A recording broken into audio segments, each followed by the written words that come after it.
नमस्कार, मैं हूं अखिलेश पांडे और आप देख रहे हैं सी न्यूज भारत। वक्त हो चुका है न्यूज आवर का। यूपी संग्रहालय निदेशालय और संस्कृति विभाग की अगुवाई में कला अभिरुचि पाठ्यक्रम को जिज्ञासु लोगों को समझाने के लिए 10 दिवसीय कार्यक्रम का शुभारंभ किया गया। इस कार्यक्रम में 18 वर्ष की उम्र से लेकर 60 वर्ष की उम्र तक के लोग शामिल हो रहे हैं। इस कार्यक्रम के उद्घाटन में मुख्य अतिथि के रूप में भारतीय पुरातत्व सर्वेक्षण के पूर्व महानिदेशक डॉक्टर राकेश तिवारी एवं विशिष्ट अतिथि के रूप में लखनऊ विश्वविद्यालय के प्राचीन भारतीय इतिहास एवं पुरातत्व विभाग के विभागाध्यक्ष प्रोफेसर पीयूष भार्गव तथा कार्यक्रम के अध्यक्ष के रूप में मध्य प्रदेश के जीवाजी विश्वविद्यालय के विभागाध्यक्ष प्रोफेसर रमानाथ मिश्र शामिल रहे। लखनऊ की चिड़ियाघर स्थित यूपी राज्य संग्रहालय के ऑडिटोरियम में कला अभिरुचि पाठ्यक्रम कार्यक्रम का शुभारंभ दीप प्रज्वलन के साथ किया गया।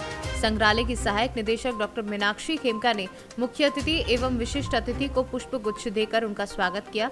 इस कार्यक्रम में 100 से अधिक प्रतिभागियों ने प्रतिभाग लिया। प्रतिभागियों को संबोधित करते हुए मुख्य अतिथि डॉक्टर राकेश तिवारी ने कहा कि कला के प्रति अभिरुचि में बढ़ोतरी के लिए घुमक्कड़ी प्रवृत्ति होना बहुत आवश्यक है। उनकी घुमक्कड़ी एवं खोजी प्रवृत्ति ने ही उन्हें पुरातत्व के प्रति आकर्षित किया था। हमें अपने अंदर एक कलात्मक अभिरुचि को बढ़ाने के लिए प्रकृति की सुंदरता का बोध जगाना होगा। कर रहा हूँ तो इनफैक्ट मैं फील्ड वर्क कर रहा हूँ आर्कियोलॉजी में। तो जो हमारी दृष्टि एक फील्ड वर्कर की है उस पर मैं अपने व्याख्यान में बात करूँगा। पर मैं यह सुनिश्चित रूप से जानता हूँ कि जो आज प्रोफेसर मिश्र यहाँ बोलेंगे उससे आपको सारी बातें समझ में आएंगी कि आगे के व्याख्यानों को किस परिप्रेक्ष्य में आप समझें। भार्गव साहब ने अभी उसके फंक्शनल एस्पेक्ट्स और अन्य बातों पर बात की है और कला के कुछ पक्षों की बात की। प्रोफेसर मिश्र कला के मर्मज्ञ विद्वान हैं और मेरे मन में भी एक प्रश्न था जो मैंने अभी हम लोग ऊपर कक्ष में बैठे थे तब उनसे चर्चा की थी और उसका लाभ हमें मिला था। उनका आशीर्वाद हमें हमेशा मिलता। कार्यक्रम में विशिष्ट अतिथि के रूप में शामिल प्रोफेसर पीयूष अग्रवाल ने अपने संबोधन में प्रतिभागियों से कहा कि किला व इतिहास ऐसे विषय हैं जिनके विषय में गहराई से जानने के लिए इनका व्यावहारिक अध्ययन बहुत जरूरी है। इसके लिए संग्रहालय सबसे बढ़िया जगह होती है। उन्होंने कला के विभिन्न पक्षों को परिभाषित करते हुए कहा कि कला वास्तव में कम्युनिकेशन का जरिया है। कम्युनिकेशन के लिए अपनाई जा रहे कला के लिए अलग अलग जरिया हो सकता है। उनमें से कला मेंटल और फिजिकल दोनों एक्टिविटीज से संबंधित, दोनों से ही संबंध उसका हमको मिलता है। इसको हम कई तरीके से अभिव्यक्त करते हैं, जैसे टचिंग एटीट्यूड, किसी चीज को देखना, सीइंग, हियरिंग, सुनना, स्मेलिंग, जिघ्रा और टेस्टिंग। जैसे कोई अभिनय करता है ना स्टेज पे या आप कोई पेंटिंग देखते हैं, आप अभिनय करने वाले के साथ इतना ज्यादा तारतम्य कभी कभी स्थापित हो जाता है कि आप अगर वो रो रहा है तो आप रोने लगते हैं। आपने पेंटिंग देखी, पेंटिंग में जिस तरीके की उसने फीलिंग्स को अभिव्यक्त किया है आपको वो पहुंचने लगे। इसका मतलब है टचिंग। इसका मतलब है आपने जो देखा, अनुभव किया। तो ये कला की संप्रेषण, इसको संप्रेषण कहते हैं कि अभिव्यक्ति को पहुंचाना, सामने तक, सामने देखने वाले तक पहुंचाना। कला एक्चुअल में एक्सप्रेशन होता है इनर फीलिंग्स को और आइडियाज। अब फीलिंग्स को एक्सप्रेस करने के लिए स्किल चाहिए, स्किल बहुत जरूरी होती है। नीड क्या की अप्रोच और स्किल, दो चीजें बड़ी महत्वपूर्ण होती हैं कला को संप्रेषित करने के लिए या अभिव्यक्त करने के लिए। एक डेफिनेशन कला की विज्ञानिका द्वारा दी गई, उसको हम आप लोगों के साथ शेयर करते हैं। The use of skill and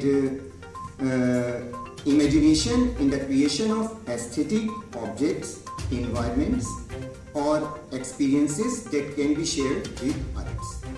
वो कला होती है जिसको हम शेयर करते हैं दूसरों के साथ। दूसरे शब्दों में कहें, अगर अभी एक शब्द आया था ललित कला, sculptures, paintings, architecture, music, dance, ये ललित कला के हैं। कुछ गौड़ कलाएँ भी होती हैं जो डिफरेंट तरीके की एक्टिविटीज़ होती हैं, बर्तन बनाना, बीड्स मेकिंग या इस तरीके की जो होती हैं, ये सभी कला के रूप होते हैं। लेकिन कला जिसको हम इमोशंस, आइडियाज़ को एक्सप्रेस करने की बात जो हम कह रहे थे, उसके लिए हम देखते हैं कुछ लोग खास तरीके की ट्रेनिंग लेते हैं, चाहे वो पेंटिंग्स के लिए हो, चाहे अभिनय के लिए हो, म्यूजिक के लिए हो, खास तरीके की ट्रेनिंग के बाद उसको परफॉर्म करने वाला इट इज कॉल्ड आर्टिस्ट। तो कहते हैं ना, फिल्म्स के जितने एक्टर्स होते हैं उनको आर्टिस्ट कहते हैं। यूपी राज्य संग्रहालय के ऑडिटोरियम में कला अभिरुचि पाठ्यक्रम के कार्यक्रम की अध्यक्षता कर रहे प्रोफेसर रामनाथ मिश्रा ने कला अभिरुचि को परिभाषित करते हुए बताया कि ये कार्यक्रम इतिहास व संस्कृति की जानकारी को आम जनमानस तक सरलता पूर्वक पहुंचाने का बेहद ही उचित जरिया है। हमारी भारतीय संस्कृति बहुत ही प्राचीन है। उन्होंने एस्थेटिक शब्द की व्याख्या करते हुए कई दार्शनिकों के विचारों पर प्रकाश डाला तथा भारतीय कला के इतिहास एवं उनके अध्ययन तथा कला इतिहासकारों द्वारा किए गए कामों के विषय में बताया। साथ ही उन्होंने कुछ प्रमुख जगहों की मूर्तियों पर चर्चा करते हुए अभिरुचि को भारतीय रेफरेंस में समझाया। और ठोस बना देते हैं तो वो कलाकृति के रूप में सामने आती है। कलाकृति या ये कला की परिभाषा जो जितनी मुझे समझ है उस हिसाब से मैंने आपको बताने का प्रयास किया है। भारतीय कला भारत के का जो सब कॉन्टिनेंट है उसके क्षेत्र में कला का विकास किस तरह से हुआ, इसकी बड़ी कुछ करुण कथा है। करुण इसलिए कि इसके साथ हमारी दास्तां की कहानी भी जुड़ी हुई है। हम कभी स्वतंत्र नहीं थे, एक ज़माना था जब हमें इसके लिए कंपनी ने अनाउंस डाला था और फिर भी उस रौंदी हुई अवस्था में हमारी जो कला थी वो भी रौंदी हुई थी। तो उन्होंने कहा कि भारतीय कला में भारत में कला है ही नहीं। अंग्रेज़ों ने जो मतलब हम 18th सेंचुरी या 19th सेंचुरी 18th सेंचुरी की पुस्तकें पढ़े अंग्रेज़ों की, तो उसमें यही कहा गया कि भारत में कला नहीं है। भारत में जो है वो डेकोरेटिव आर्ट है। आप सतिया बना दीजिए, चौक बना दीजिए, एक कोई डिज़ाइन बना दीजिए, कला तो बहुत ऊंची स्तर की चीज़ है। हिंदुस्तान और कला, दास लोग कहीं कला के क्लेमेंट्स हो सकते हैं, नहीं, कला नहीं। ये बात उनके लेखों में बार बार उभर कर रही है। यहाँ तक कि विंसेंट स्मिथ जिन्होंने इनकी किताब बड़ी प्रसिद्ध हुई, इंडियन एजुकेशन सर्विस के अधिकारी थे और 1911 में जो उन्होंने किताब लिखी, 1911 के पहले जो उन्होंने किताब लिखी उसमें उन्होंने लिखा history of art in India. उन्होंने भारत में कला को स्वीकार नहीं किया है, लेकिन उसके बाद 1911 में जब उनकी किताब का सेकेंड पब्लिकेशन हुआ तो उसमें कॉड्रिंगटन ने उसे रिवाइज किया था। कॉड्रिंगटन के एडिशन में फिर उसमें फाइन जोड़ा गया कि history of fine arts and Indian cinema. तो करुण गाथा इसलिए है कि शुरू में तो मान्यता ये थी कि भारत में कला है ही नहीं, कलाहीन है, डिबेस्ड है, घिसी पटी, डिबेस्ड यानी स्तर से निम्न कला। और भारत में कलाकार कला है। अब इसमें कला क्या है? ये कोई कभी कहता है मूर्ति कर तेरे चितेरे। मूर्ति में कला, जैसे आप कालिदास की चर्चा करें, कालिदास बिछुड़ गए हैं शकुंतला से, अभिज्ञान शाकुंतलम हम बोलते हैं, और दुष्यंत एक चित्र बना रहे हैं शकुंतला का, क्योंकि वो बिछुड़ गए ना, उन्हें स्मृति में शकुंतला है, तो वो बैठ करके उसकी रचना कर रहे हैं और उसी वक्त उनका विदुषा युद्ध आ जाता है। तो वो कहता है कि अरे तुम चित्र बना रहे हो, और दुष्यंत आहत हो जाते हैं वो कहते हैं कि जिसपे वो जिस चीज़ को बनाने में, साक्षात बनाने में, वो अपने दिल को जैसे उड़ेले दे रहे थे, उसको उसने चित्र कर दिया। चित्र की क्या काम था? यानी हमारी दुनिया को, हमारी प्रेयसी को तुमने चित्र कह दिया। मैं शकुंतला बना रहा हूँ, मैं चित्र नहीं बना रहा हूँ, जबकि वो बता रहे थे चित्र। तो इसमें एक ही चीज में राज्य संग्रहालय के निदेशक डॉक्टर आनंद कुमार सिंह ने मुख्य अतिथि तथा विशिष्ट अतिथि को स्मृति चिन्ह भेंट कर आभार ज्ञापित किया। उन्होंने कहा कि ये 10 दिवसीय कार्यक्रम में कला के सभी पक्षों के बारे में जानकारी दी जाएगी।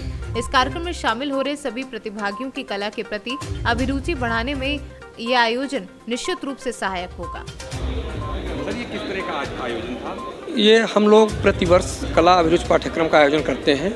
ये 10 दिवसीय कार्यक्रम में कला के विविध पक्षों के बारे में विद्यार्थियों को, प्रतिभागियों को जानकारी दी जाएगी। इसमें सबसे बड़ी बात यह है कि इसमें कोई उम्र का बंधन नहीं है। इसमें 18 वर्ष से लेकर सेवानिवृत्ति के बाद के लोग भी इसमें सहभागिता कर रहे हैं, प्रतिभागिता उनकी हो रही है। और हम लोग का मेन उद्देश्य ये है कि हम अपनी अतीत के गौरवशाली इतिहास को उनको बताएं और उसके बारे में उन्हें जागरूक करें कि किस तरह से उसे सुरक्षित और संरक्षित रखा जा सकता है। सर, कितने लोग पार्टिसिपेट करेंगे? इसमें करीब 100 से ऊपर बच्चों ने प्रतिभागिता की है। चूँकि प्रथम स्वागत के आधार पर हम लोगों की एक सीमित संख्या में हम ये कार्यक्रम कराते हैं, अपने जगह के आधार पर, स्थान के आधार पर, और भी जो भी चीज़ें हैं उसके आधार पर। और सर, व्याख्यान के लिए किन लोगों को बुलाया गया? व्याख्यान के लिए देखिए अपने विषय के सभी विशेषज्ञ लोगों को बुलाया गया है, जैसे डॉक्टर राकेश तिवारी साहब, ये पुरातत्व विभाग के विभागाध्यक्ष बहुत लंबे समय तक रहे हैं। उसके बाद भारतीय पुरातत्व सर्वेक्षण भारत सरकार में भी आप महानिदेशक के रूप में विराजमान रहे हैं। उसके अलावा प्रोफेसर पीयूष भार्गव सर, जो कि लखनऊ विश्वविद्यालय में विभागाध्यक्ष हैं। इसके साथ ही कला के, चित्रकला के विषय में जानकारी देने के लिए हमारे दिल्ली से विद्वान आ रहे हैं। प्रोफेसर रमानाथ मिश्र सर जीवाजी विश्वविद्यालय में आप ऑलरेडी जो है विभागाध्यक्ष बहुत लंबे समय तक रहे हैं, वहाँ से अवकाश प्राप्त हैं इस समय। ऐसे लोगों का मतलब डॉक्टर इंदु प्रकाश पांडे जी, पांडुलिपियों के इतिहास के बारे में, कंजर्वेशन के बारे में डॉक्टर ममता मिश्र जी, ये इंटेक से रिटायर्ड अभी जस्ट हुई हैं, इनका व्याख्यान है। इस तरह से व्याख्यान कला के तमाम आयामों, कला के विविध पक्षों का विविध आयाम के बारे में बच्चों को जानकारी मतलब 1 घंटे में देने का हम लोग प्रयास करते हैं। ये हमारा बहुत सफल कार्यक्रम हर साल होता है। आशीर्वाद देते हैं, आप सभी को आशीर्वाद देते हैं। आपने यहाँ आकर सबसे पहले तो कितने बच्चों को तो हो सकता है न पता हो, क्लियर हो, अभिरुचि के बारे में आपने बिल्कुल स्पष्ट किया। कला के बारे में बहुत विस्तार से, यद्यपि कला एक ऐसी चीज़ है कि 1-2 दिन, 1 महीने, 1 साल में ये समझने का विषय नहीं है। फिर भी सर ने जो व्याख्यात्मक हम लोगों को यहाँ अपना लेक्चर सुनाया, निश्चित रूप से सैकड़ों पुस्तक हम लोगों को देखनी होती तो भी शायद समझ में तो नहीं ही आता, लेकिन सर ने बड़े ही सरल ढंग से आज यहाँ हम सभी को कला के विषय में तमाम गूढ़ चीज़ें, कला के दुश्मनों से लेकर कला प्रेमियों तक की चर्चा करते हुए आज यहाँ हमारा मार्गदर्शन किया है। इसके लिए हम आपका। लखनऊ से सी न्यूज़ संवाददाता कवि तिवारी की रिपोर्ट। फिलहाल इस खबर में इतना ही। देश दुनिया की तमाम खबरों के लिए देखते रहें सी न्यूज़ भारत। हर खबर आपके साथ, आपके हाथ।